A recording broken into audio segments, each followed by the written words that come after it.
मुंबई ही महाराष्ट्राची आणि मराठी माणसाची राजधानी आहे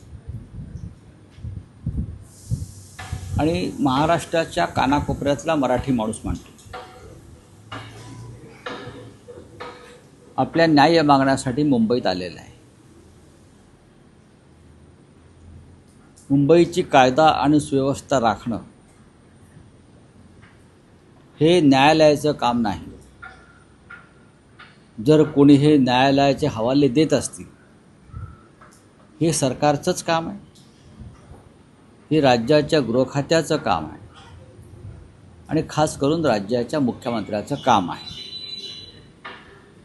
मुख्यमंत्र्यांनी या सांगितलं आहे अप्रत्यक्षपणे की कोणीतरी जरांगे पाटलांच्या खांद्यावर बंदूक ठेवून राजकारण करत आहे. एक समाज आपल्या न्याय मागण्यासाठी महाराष्ट्राच्या राजधानीत आला असेल, त्यात त्यांना राजकारण काय दिसतंय? यात राजकारण काय आहे? आतापर्यंत आपण जेव्हा जेव्हा सत्तेवर आलेला आहात तेव्हा आपण या प्रश्नाला चालना दिलेली आहे किंवा त्या माध्यमातून राजकारण तुम्ही केलेलं आहे, मिस्टर फडणवीस. आणि तुम्हाला आता त्यांच्या खांद्यावर बंदूक ठेवून कोण राजकारण करत असेल, आपण राज्याचे मुख्यमंत्री आहात, जनतेला विश्वासात घेऊन सांगा की हे राजकारण करणारे कोण आहेत. तुमच्या सरकारमध्ये आहेत, विरोधी पक्षात आहेत की कॅबिनेटमध्ये आहेत. मुंबईमध्ये लाखोच्या संख्येनं मराठा समाजाचे लोक आले आहेत, हे सत्य आहे. मनोज जरांगे पाटील हे आझाद मैदानावर पोचल्याची मी आत्ताच माहिती आम्ही घेतली सगळ्यांनी. मुंबईत सगळ्यात मोठा गणपती उत्सव असतो सार्वजनिक.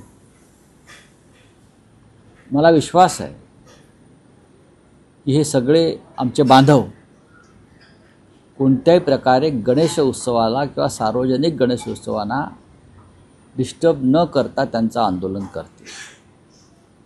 सरकारनं यात राजकीय दबाव आणण्याचा प्रयत्न केला तर मला असं वाटतं आम्हाला भडकावलं.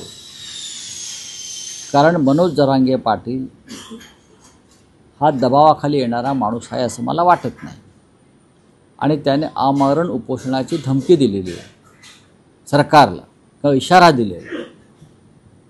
त्याच्यामुळे सरकारने अत्यंत संयमाने या विषयात चर्चा करून मार्ग काढून ही समस्या सोडवली पाहिजे.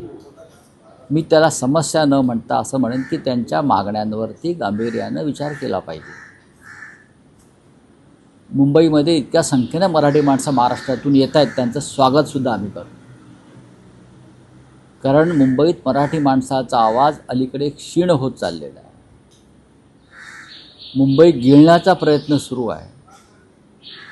अशा वेळेला जर इतक्या संख्येनं मराठी माणसं मुंबईत येत आहेत आपल्या हक्कांसाठी, तर मुंबईच्या शत्रूंना कळू द्या की मराठी माणसाची ताकद काय आहे. नाही पण राऊत साहेब, ऐन गणेशोत्सवात हे आंदोलन होतं आहे. सरकारनं या आंदोलनाला परवानगी दिली आहे. ज्या अर्थी एवढ्या संख्येनं मराठा समाजाचे लोक हे मुंबईत येत आहेत, सरकारनं पूर्वनियोजन किंवा एक एक्झिट प्लॅन विचारात ठेवूनच या आंदोलनाला परवानगी दिली. मला असं वाटत नाही. सरकारकडे या संदर्भात कोणतेही प्लॅन नाही. जर सरकारकडे प्लॅन असतं तर लाखोच्या संख्येनं या बांधवांना त्यांनी मुंबईत येण्यापासून थांबवलं असतं. जिथे त्यांचे नेते जरांगे पाटील बसले होते मराठवाड्यात, तिथे जाऊन सरकारच्या वतीनं, अधिकारी नाहीत, OSD वगैरे नाही, स्वतः मुख्यमंत्र्यांनी जाऊन त्यांच्याशी चर्चा केली असती, स्वतः मुख्यमंत्र्यांनी, तर हे वादळ मुंबईत आलं नसतं आणि चर्चेचे दरवाजे उघडे राहिले असते असं माझं मत आहे, माझ्या पक्षाचं मत आहे. त्यासाठी स्वतः मुख्यमंत्र्यांनी 2 पावलं मागे जाऊन स्वतः ठोस प्रपोजल घेऊन मनोज जरांगे पाटील यांच्याशी त्यांच्या गावात जाऊन चर्चा करायला हवी होती. जर आपण ब्राह्मण समाजासाठी, त्यांनाही हक्क त्यांचे असतील, एक परशुराम महामंडळ स्थापन करून त्यांच्या आर्थिक विकासासाठी एक उपलब्ध निधी करून दिलात आणि शासनातले 5-5 वरिष्ठ IAS अधिकारी त्या महामंडळाच्या कार्यासाठी तुम्ही कामाला लावले आणि मराठा समाज रस्त्यावर आहे, ही एक दरी तुम्ही समजून घेतली पाहिजे. आणि लोक यामुळेच चिडलेले आहेत. देवेंद्र फडणवीस यांच्यावर जे अशा प्रकारचे आरोप केले जात आहेत त्याला ते स्वतः जबाबदार आहे. त्यांनी सगळा महाराष्ट्र माझा आहे, या महाराष्ट्रात सर्व जाती उपजाती पोटजाती माझ्या आहेत आणि मी या सगळ्यांचा नेता आहे आणि म्हणून मी राज्याचा नेता आहे. ही जी यशवंतराव चव्हाण, वसंतदादा पाटील, वसंतराव नाईक, शरद पवार, माननीय बाळासाहेब ठाकरे अशा नेतृत्वानं जी महाराष्ट्राला दिशा दिली त्याच्यापासून ते भरकटलेले, ते एकजातीय नेते होण्याचा प्रयत्न करत आहेत आणि मला नेता म्हणावा, नेता समजावा म्हणून इतर जातीमध्ये भांडणं लावण्याचे काम, वाद निर्माण करण्याचं काम राजकीयदृष्ट्या जसं मोदी करतायत देशभरात, तसं महाराष्ट्रामध्ये देवेंद्र फडणवीस करत असतील तर ते महाराष्ट्राला आग लावण्याचा प्रयत्न करतात. पण राऊत साहेब, यात असं होतं आहे की सरकारमधलेच 2 उपमुख्यमंत्री आहेत ज्यांचं जरांगे पाटील कौतुक करतात आणि जरांगे पाटील मुख्यमंत्र्यांविषयी आक्षेपार्ह भाषा वापरतात. हा त्यांच्या भाजप नेत्यांचाही आणि त्यांच्या समर्थकांचाही एक मुद्दा आहे. हा मुद्दा मुख्यमंत्री त्यांच्याकडे जाऊन कशी चर्चा करतात? कारण ते राज्याचे मुख्यमंत्री आहेत. कारण ते राज्याचे माध्यमातून फडणवीसांना टार्गेट करणं, मला असं वाटत नाही. 2 उपमुख्यमंत्र्यांचे अधिकार काय आहेत हे महाराष्ट्राला माहिती आहे.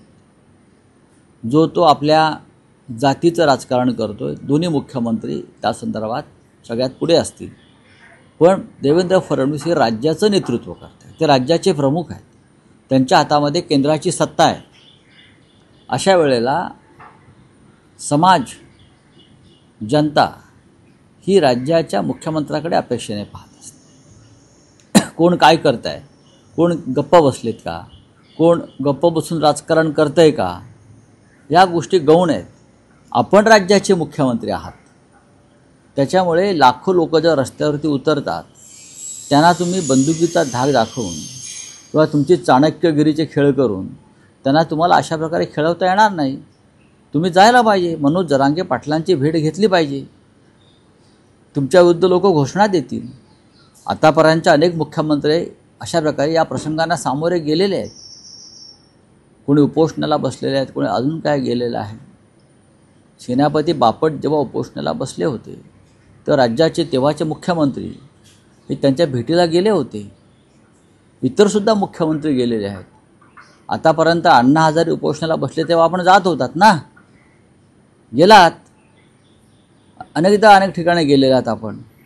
मग मनोज जरांगे पाटील हे उपोषणाला बसत आहेत, त्यांनी ते उपोषण करू नये आणि लोकांना त्यांच्या एक दिलासा द्यावा, आधार द्यावा, यासाठी राज्याच्या मुख्यमंत्र्याने स्वतः पुढाकार घेतला तर त्याच्यामध्ये महाराष्ट्राचं काहीच नुकसान होणार नाही आणि मुख्यमंत्र्यांचंही नुकसान होणार नाही. उलट ते मोठे नेते होते. नाही, पण यामध्ये तुम्हाला असं वाटतं की अहंकार आढावा येतोय? त्यांच्या मनात काहीतरी भीती आहे. भीती आहे, अहंकार तर आहेच. जनता ही राज्यकर्त्यांच्या बाबतीमध्ये अनेकदा चुकीच्या शब्दांचा वापर करते. कठोर शब्दांचा वापर नेते करत असतात. याचा अर्थ त्या नेत्यानं त्या जनतेला वाळीत टाकणं, दुर्लक्ष करणं असं होत नाही, ते चुकीचं आहे.